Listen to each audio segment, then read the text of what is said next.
think about it, the more I realize how complex the answer can be.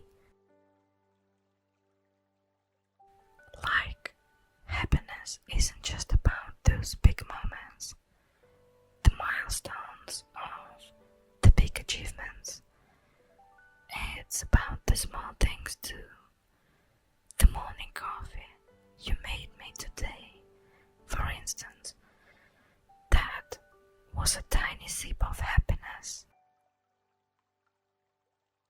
And then there's the idea that happiness isn't something you achieve and then it's done. It's ongoing, like a delicate melody that keeps playing. You don't just find it and hold on to it. You experience it, lose it, chase it, and sometimes you just bask in it. What do you think makes you happy? Is it the same as what made you happy 10 years ago? I bet it's not. We evolve, and so does our happiness. It's like we're on this journey where the scenery keeps changing, and we have to adjust our paths to keep feeling, fulfilled. And have you ever thought about how our happiness is intertwined with the happiness of others? Sometimes seeing you happy is all I need. That shared joy is a beautiful thing, don't you think so?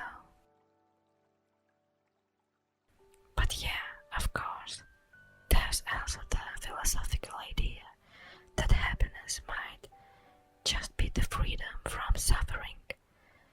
And in that sense, maybe it's more about contentment, being content with what we have, who we are, and where we are going. And there's also this idea that happiness is not just about what we experience, but also about our expectations. If we set them too high, are we setting ourselves up for disappointment? Or is it the striving for something greater that actually brings us joy?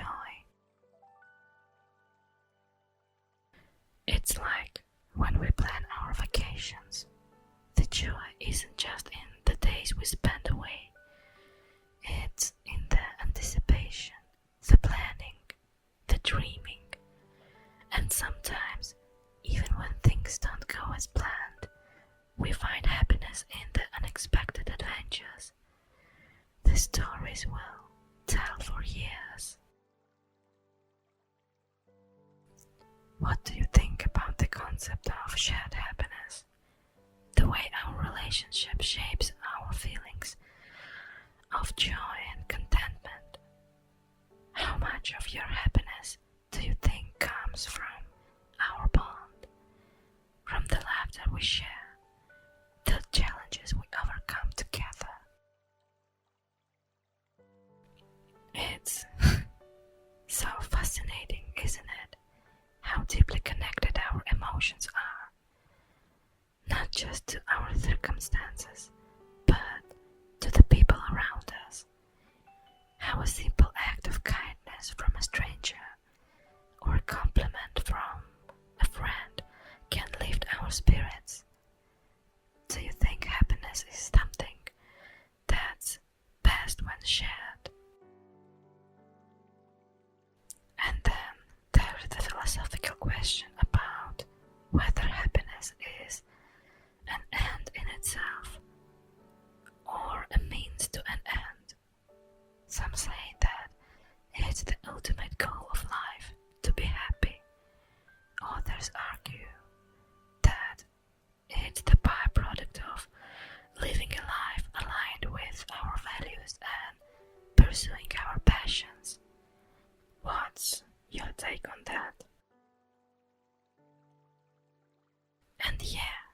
let's not forget about the challenges.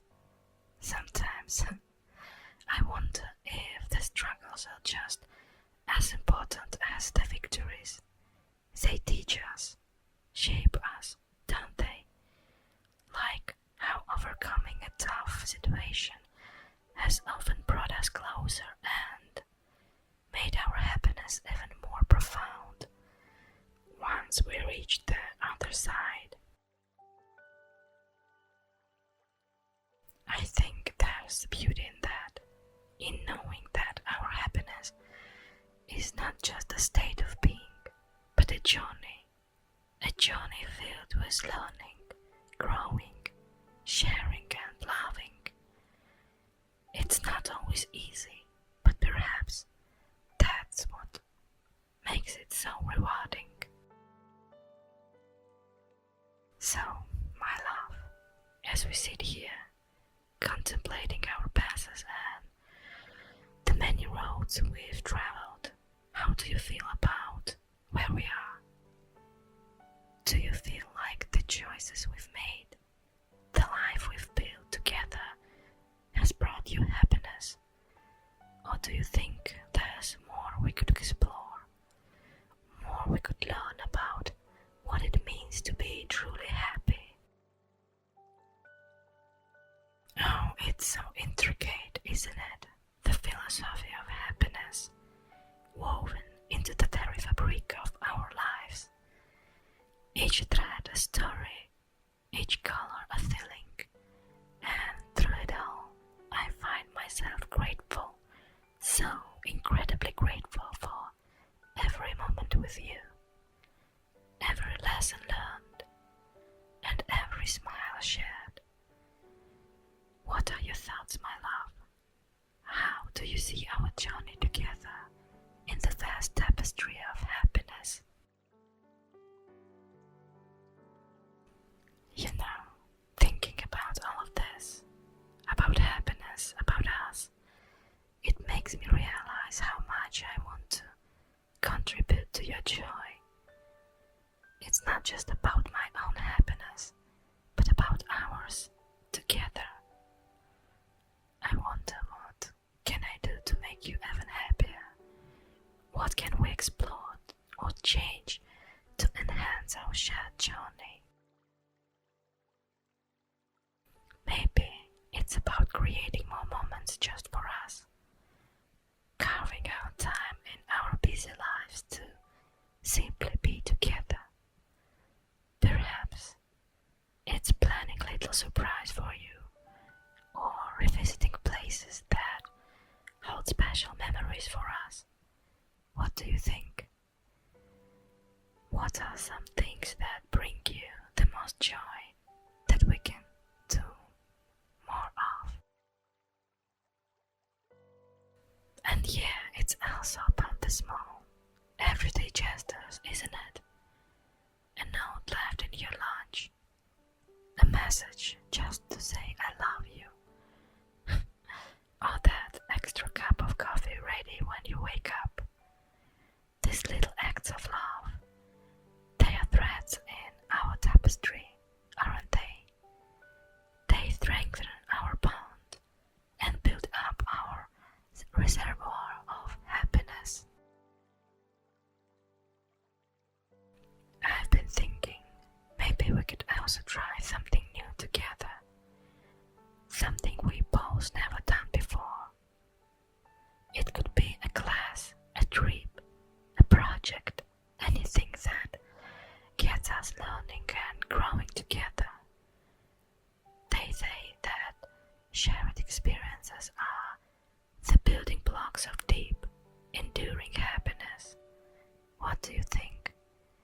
Is there something new you've been wanting to try? Oh, that's great to hear. Yes, and let's not forget about our dreams, the big ones we've kept tucked away. Perhaps it's time to take one of those dreams off the shell and give it a go.